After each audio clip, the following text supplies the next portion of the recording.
Kia ora, ladies and gentlemen, good evening and welcome to Citizen A, where we read the week's current affairs with the best political team on television from a very, very, very Auckland perspective. Warning, we're as fair and balanced as Fox News. Joining me tonight, I'm a revolving panel of bloggers and Auckland opinion shapers. As one of the few Auckland Green candidates, she's an endangered species. Freedom fighter and friend of the planet, Auckland Central Green Party candidate, the ever-brilliant and should have been in the Green Party top 10, Denise Roche. And he's a founding member of the Devonport militia whose motto is recycle or death. The hardest working member of the Labour Party, not currently inside the caucus, social media guru and commentator David Slack. Coming up tonight, issue 1, why do we need to ram law through to allow the police to break into our homes and illegally spy? Issue 2, should the government be forcing legislation through to dismantle jury trials while the country's attention is on the Rugby World Cup? Issue 3, why does John Key hate Auckland so much? Why doesn't he support Len's vision for the future?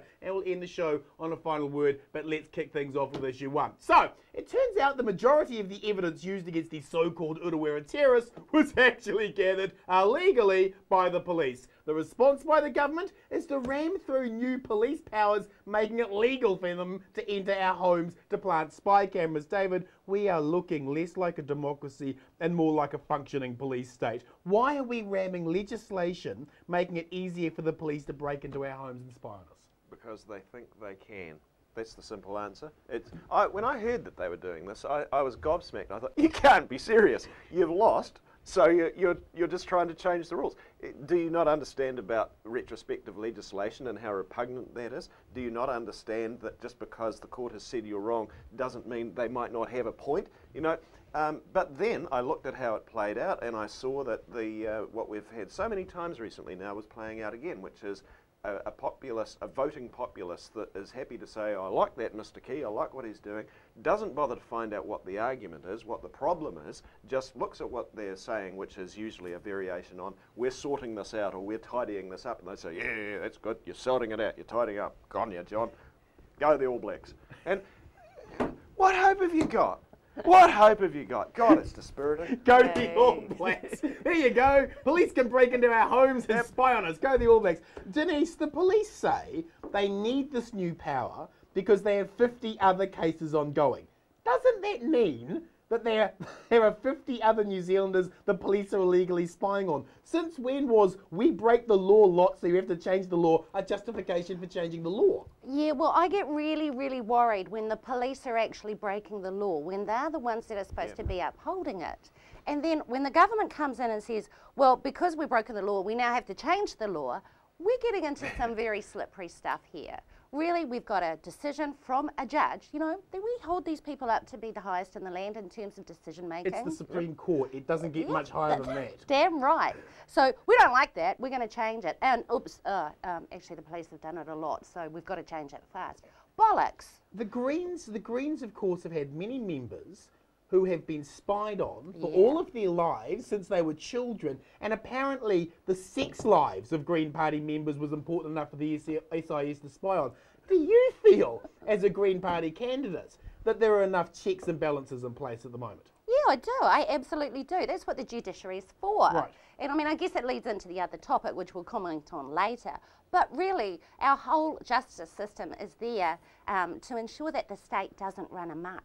If it does, we're starting to get into some, scary stuff. And there are some fundamental propositions there about what safeguards you from the weight of the state. Because the weight of the state is so huge that if it's misapplied, if it's used by the wrong people badly, you suffer and you've got no way of getting out of it. And we, over hundreds of years, have evolved a system that sets those checks and balances. You rightly applauded, Denise, and that this government is scant regard for it, either because it doesn't know or it doesn't care, or both. David, the power to break into people's homes and spy on them is a loophole the police are currently exploiting in the search warrant provisions. A search warrant is a one-off event, but planting a camera and spying indefinitely is a gross invasion of private lives by the police, isn't it? Yeah, dead right. And what you'll get, what you were working towards with the surveillance bill that was coming, and which Labour are saying has a clause which you could actually put in here to take care of what is being proposed in emergency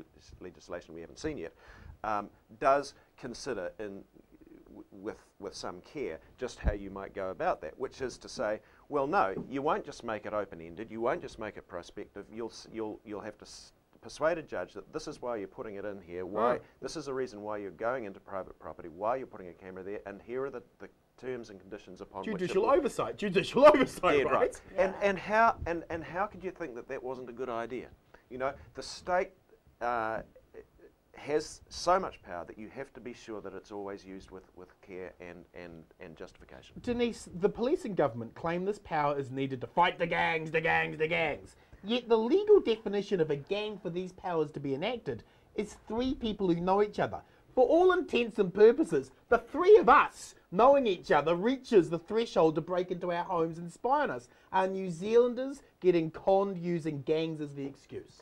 Yeah, it plays into that whole law and order, we're a fair society, but actually we're a fearful society. And that's what this is designed to develop. This is about, we know what's good for you, and we're going to have as much power and control over your lives as possible. So I have to say us 3 probably are pretty scary. Well, we can expect that breaking in. I hope not. I do a lot of stuff naked in my home. All they have to do is sit on Twitter and they'll know what we're doing all day. Absolutely. Question to both of you. This government has passed 35% of all law under urgency in 3 years. You would need to go back to Roger Douglas for a similar abuse of power. How can a smile and a wave pacify such a reversal of democratic oversight? Yeah, Denise and I were talking about this before we came in here. We were trying to work out just how many pieces of legislation had been given. 35%. 35% of all legislation. And that's a lot of urgency. And and it does seem to me that people like Key and Joyce see the whole business of government is really just another kind of corporate activity. You know, you got your biddable middle managers who are your functionary public servants and your MPs and your caucus people. You've got your compliant consumers, which are all the voters, otherwise known as voters. Yes.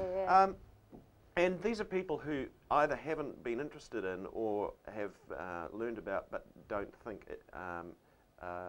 it's of any great moment about constitutional issues.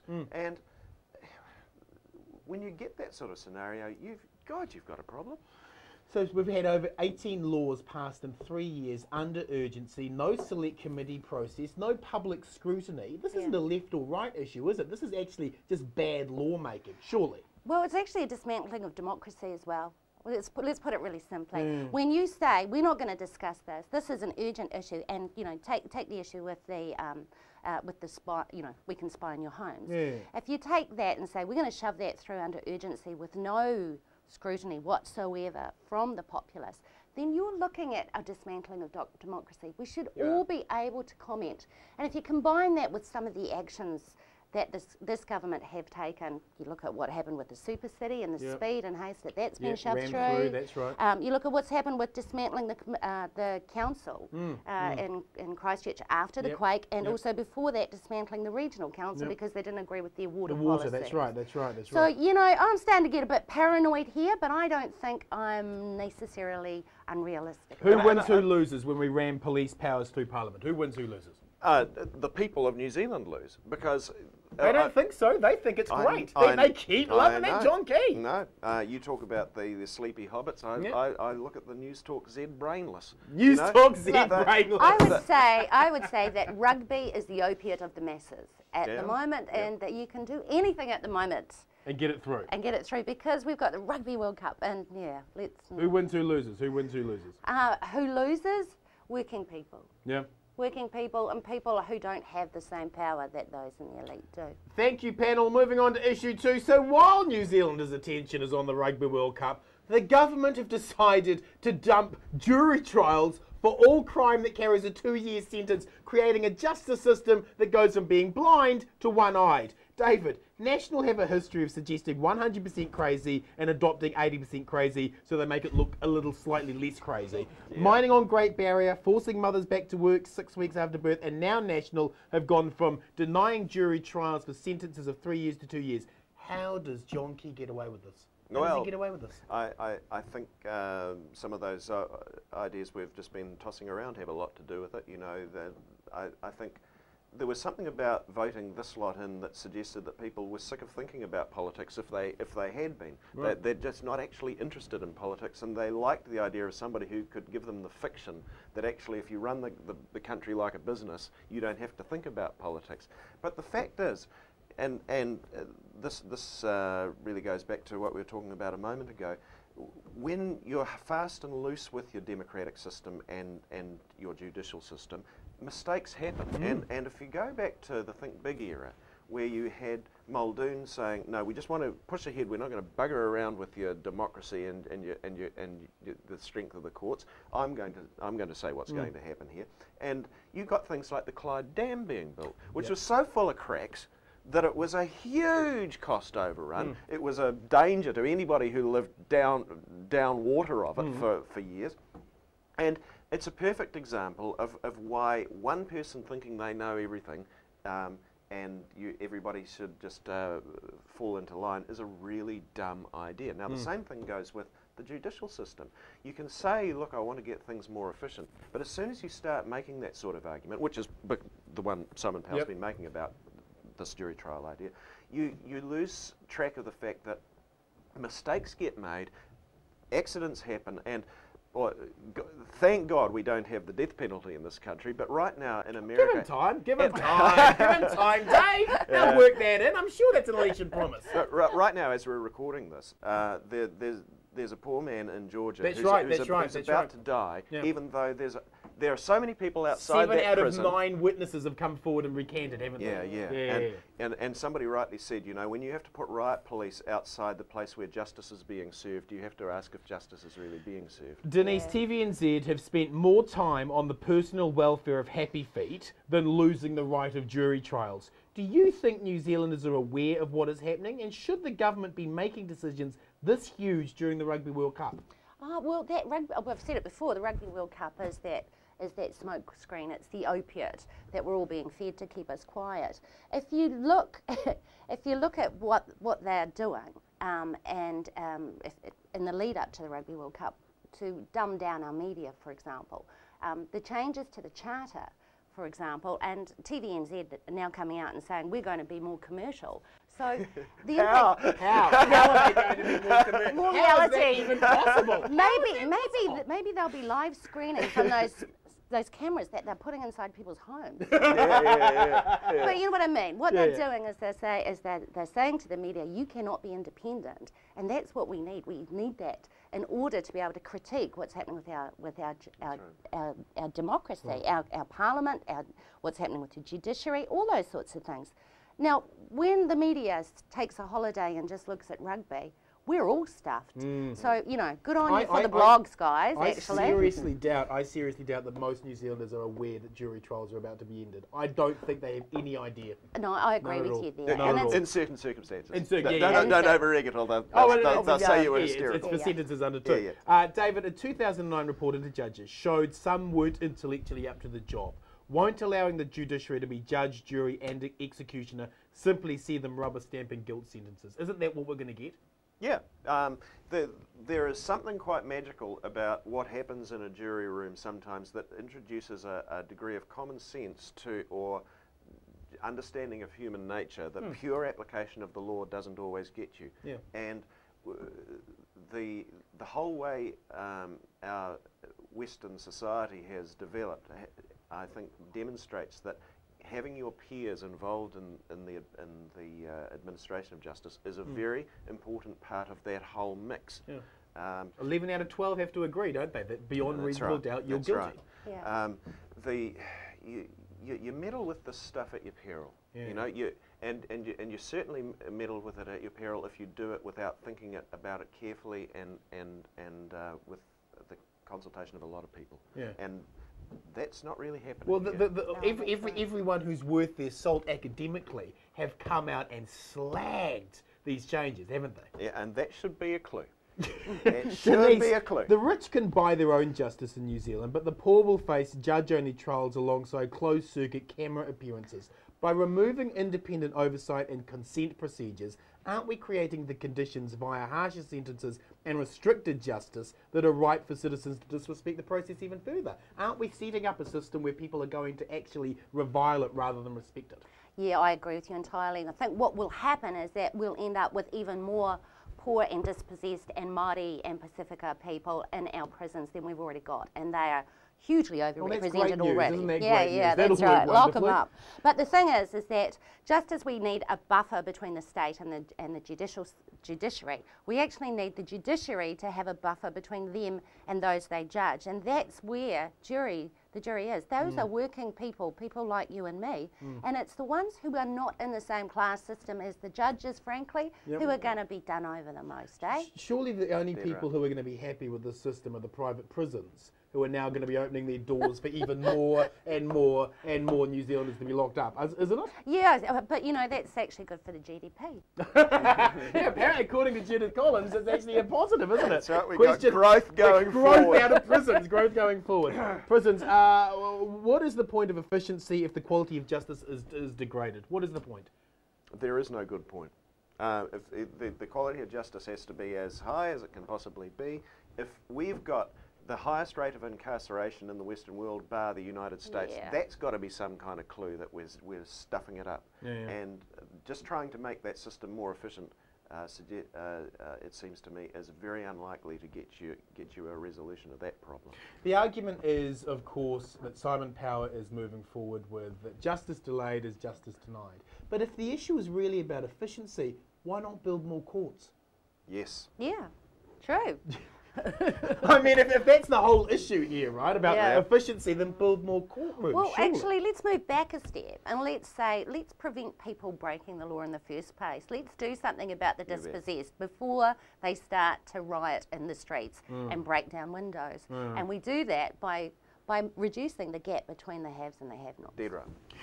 Thank you, panel. Moving on with issue 3 tonight. So, moments after Len Brown shares his vision for Auckland with green spaces, urbanisation, a functioning public transport system and a social welfare agenda, the envy of Scandinavian nations, John Key is shooting it down. Why does National hate Auckland so much? David, surely the one thing we've learned from the Rugby World Cup fiasco is that public transport in Auckland is a joke.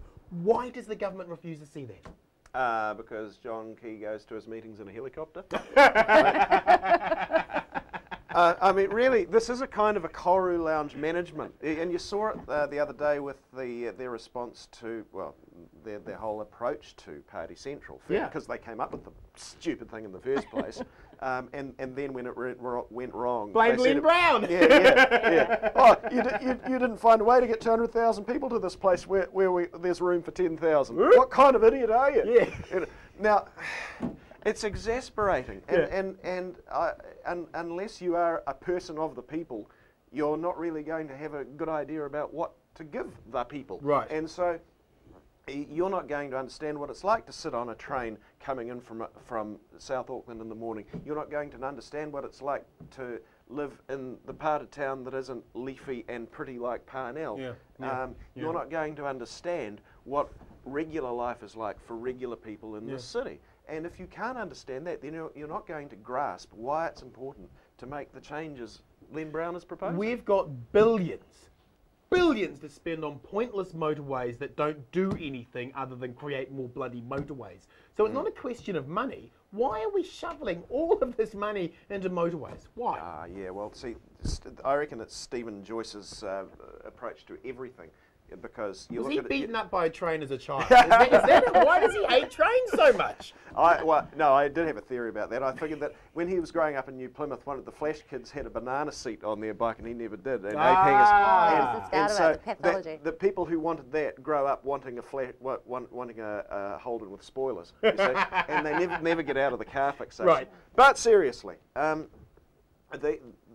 Stephen Joyce seems to understand that you get a lot of political traction by just offering a little bit more of what you already like. Right. So whatever it is, it's just a little bit more of the same. Like the radio stations he did that just played every day for people who listen to the the same station every day on their way to work and listening to The Time of Your Life in Hotel California every day until and they that's die. all you need. That's right.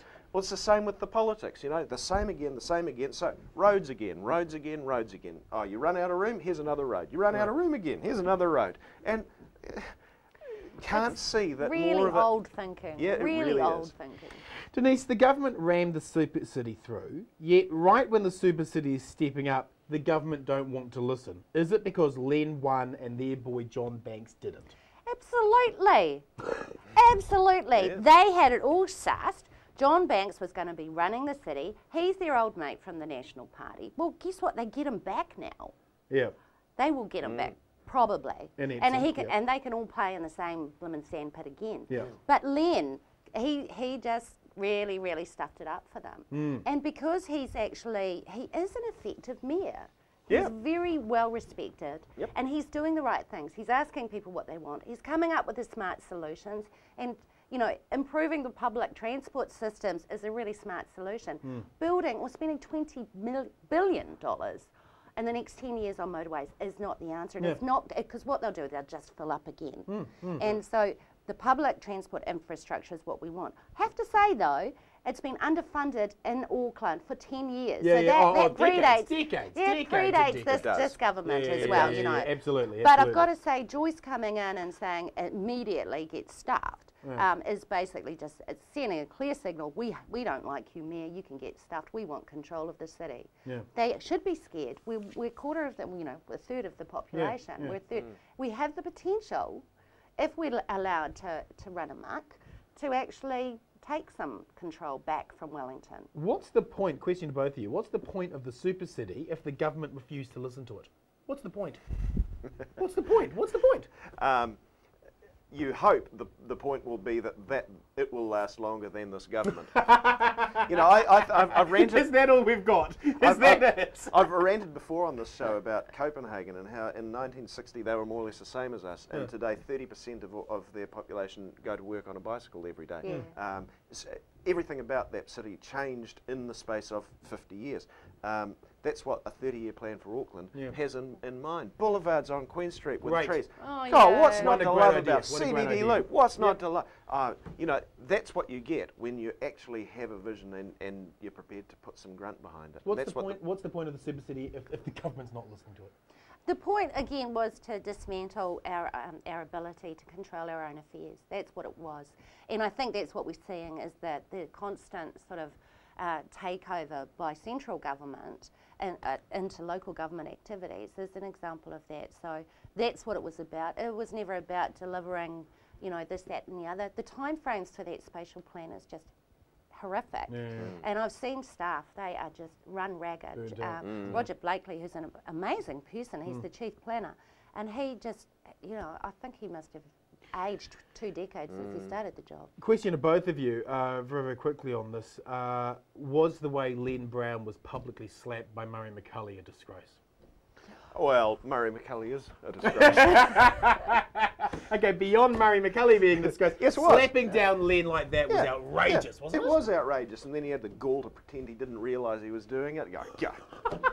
Go, don't piss on my leg and tell me it's raining. Was it disgusting? Absolutely, it was disgusting. It was, first of all, we're going to fast track a super city. We're going to set up CCOs that have their own fiefdoms, their own democracies. They're running the show, including the events. We're going to invite everybody to Party Central, and we, the government, are doing that because we part own this place. And then, when it all turns to custard, it's not my fault, it's Len's. We're going to sell, and it's Len's fault, and we're going to smack you over the head about it. And I was just so distressed by it. I was infuriated. I saw Nikki Kay the next day and I just said, this is, you know, I'm sick of the... What did Nikki say? Well, she was saying, oh, it was unsafe. And I was going, yeah, it's not going to be unsafe. It was unsafe because your government set it up that way. And it probably was unsafe, but it's not going to be unsafe again because basically everybody's learnt from it. So there was no point in him saying we're going to use our superpowers or special powers. If the Prime Minister spends 3 years saying, come to Party Central, come to Party Central, come to Party Central, come to Party Central, come to Party Central, and then everyone comes to Party Central and goes, oh, it's Len Brown's fault. Oh, come on now. Come on. Where'd you guys come from? Where do you all come from? Who are the winners, who are the losers from the Auckland vision? Well, the winners, I hope, if we get Lens Vision, will be Auckland. Yep. We'll all benefit from it, but we're just going to have to, sit on the government and tell them to butt out. Right. So who's the winners and losers here? The winners are everybody who likes public transport and living in a decent city. The losers are people who think that you should spend an hour a day in a car. Okay, there we Yay. go. Let's wrap the show with last word. David, your last word this week is? I want to encourage people to go seek out something on the net by a Democrat in America whose name I'm sorry to say I've just this moment forgotten, but, Yes. but she's making a marvellous argument that proposes no person gets rich on their own. And she says, yeah, okay, you came up with this great product, but look at the factory you've got. The roads that come to and from it, somebody else built those. The kids that work there, somebody else educated them. Everybody stands on the shoulders of somebody else, and of course this is an argument against the proposition that you shouldn't penalise rich with tax. Well, bullshit. We all stand on the shoulders of other people, and we need to recognise that. Wonderful. Denise, your final word this week? I was wondering if I should talk about the 100,000 green jobs. Oh, you should, because it's bloody good. Yeah, it is, right. So we launched that policy yesterday. Yes. It's quite innovative, but the key thing about it is that it gives some hope for the future, and it's something that I'm not seeing from any of the other parties. And it's about investing in resource and development and design. And it's also about, let's just do some of the easy, smart things, like let's step up the insulation schemes, let's build some more houses for our people, let's work with our electricity generating companies, let's not sell them off, let's work with them and increase their capacity and further develop our knowledge and our abilities and our skills around generating good, clean electricity that we can export overseas. I mean, it's quite a complicated policy, but it's fantastic, and I'm so pleased to see it out there. Well done. Congratulations. Thank you, Denise. Thank you, David. Ladies and gentlemen, my final word. The fact that we are facing the largest erosion of civil liberties this country has ever seen with such little scrutiny from the mainstream media is a shame. Should shame everyone working in the news media in this country. Dumping jury trials, passing retrospective law, making it legal for police to break into our homes and spy, and the new law in December allowing for the police to take your DNA for merely being arrested have all the trappings of a police state. We do everything casual in New Zealand, including our fascism. As long as John Key smiles and waves, the sleepy hobbits in New Zealand will let him do what he likes, and then bleat like hell when they realise the ramifications of these new police powers. If you're not angry, you're not paying attention. If you like tonight's show, please join our Citizen A Facebook site and connect with other like-minded news citizens, and follow me on my Citizen Bomber Twitter and Facebook page. Thanks for watching, whānau. Good night, Aotearoa.